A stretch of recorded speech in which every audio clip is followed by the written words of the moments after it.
selamat pagi dan Assalamualaikum warahmatullahi wabarakatuh.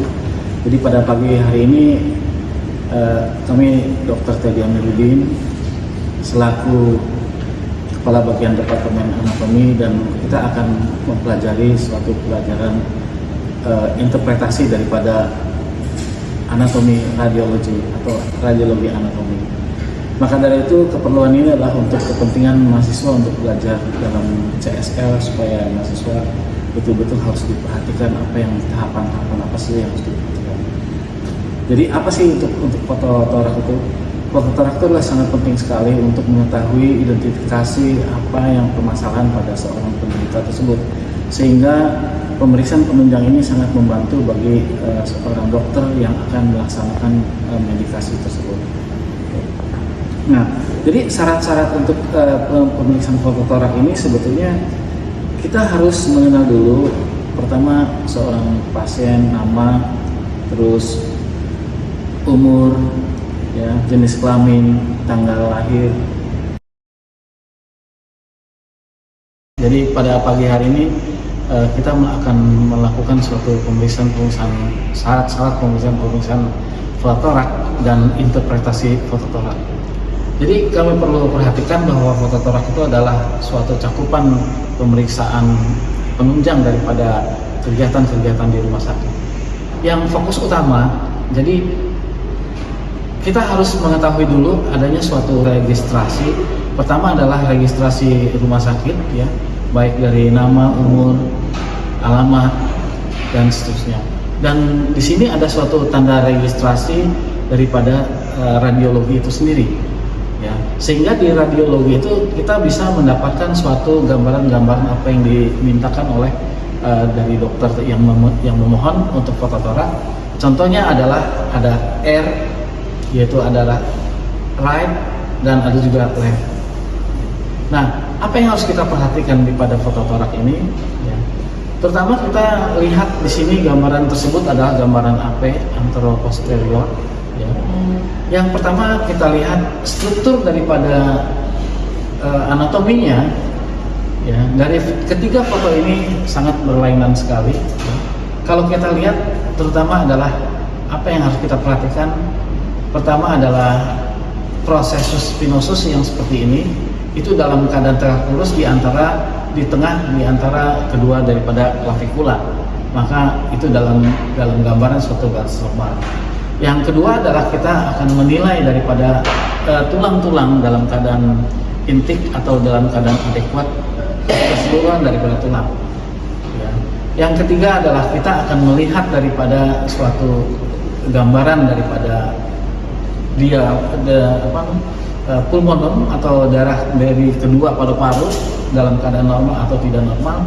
Yang selanjutnya adalah kita melihat adanya suatu jaringan-jaringan yang dinamakan soft tissue. Ini sudah sangat jelas sekali. Nah, pada gambaran ini posisi daripada trachea dalam batas normal, ya, tidak mengalami suatu deviasi. Tetapi di sini ada suatu kelainan pada hilem, dan di lapangan paru-paru tersebut terjadi suatu adanya infeksi daripada bronkopneumonia, contohnya seperti ini, dan sedikit permukaan agak kasar, ya, dan berkabut putih, ini adalah bronkopneumonia. Sedangkan di sebelah sini dalam bronkus tersebut di hilar itu adalah sedikit juga agak kasar, ini menandakan adanya suatu bronkitis. Jadi ada bronkopneumonia dan ada bronkitis. Bahkan ini hampir mendekati diduga adanya tuberkulosis. Jadi di sini dalam satu gambaran orang ini ada kelainan di antara kedua paru-parunya, seperti itu. Nah, apa yang harus kita lakukan? Bahwa kita harus lakukan suatu pencatatan hasil fotoronsen yang lebih baik, dengan syarat dasar adalah seorang mahasiswa harus bisa mengetahui dan mengingat ulang tentang pelajaran anatomi daripada torak, baik itu adalah osteologi ataupun pulmonum itu sendiri.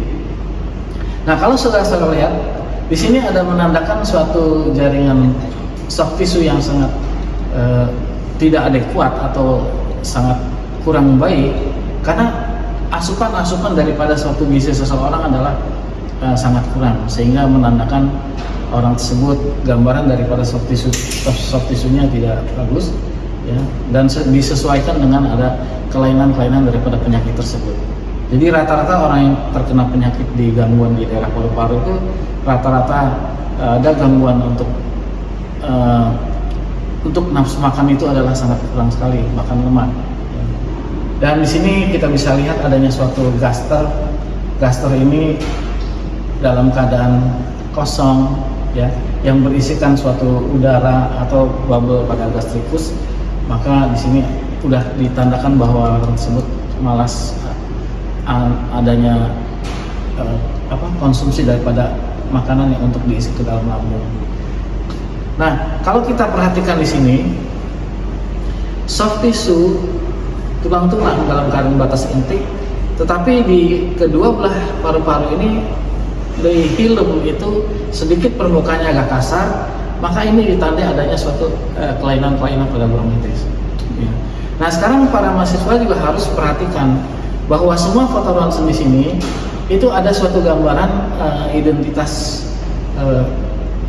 seks atau jenis kelamin.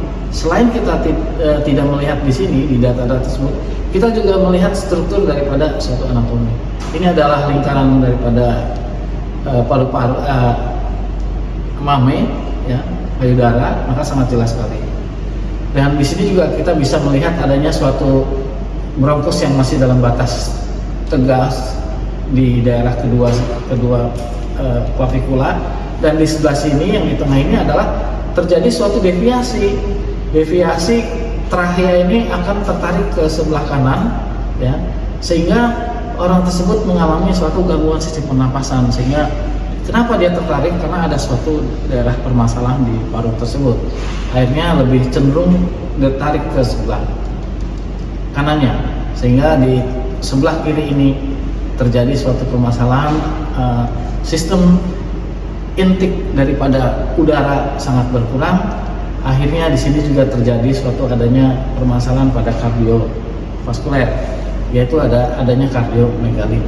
Nah, kalau kita hitung bahwa ukuran daripada ukurannya adalah untuk kardiomegali mulai dari torak kanan dan torak kiri itu sekitar jumlahnya 60%, sedangkan dari jantung sini ke jantung sini yang normal adalah 50%. Apabila melebihi dari 50% tersebut, maka terdapatlah suatu kardiomegali. Seperti itu. Saya kira untuk penguraian fototorak tersebut tidak begitu rumit, ya. Cuma permasalahannya mahasiswa harus lebih banyak belajar kembali masalah struktur normal daripada anatomi, sehingga kita dapat mengetahui hasil dan gambaran-gambaran yang kita ketahui itu dalam keadaan baik, seperti itu. Ya, terima kasih.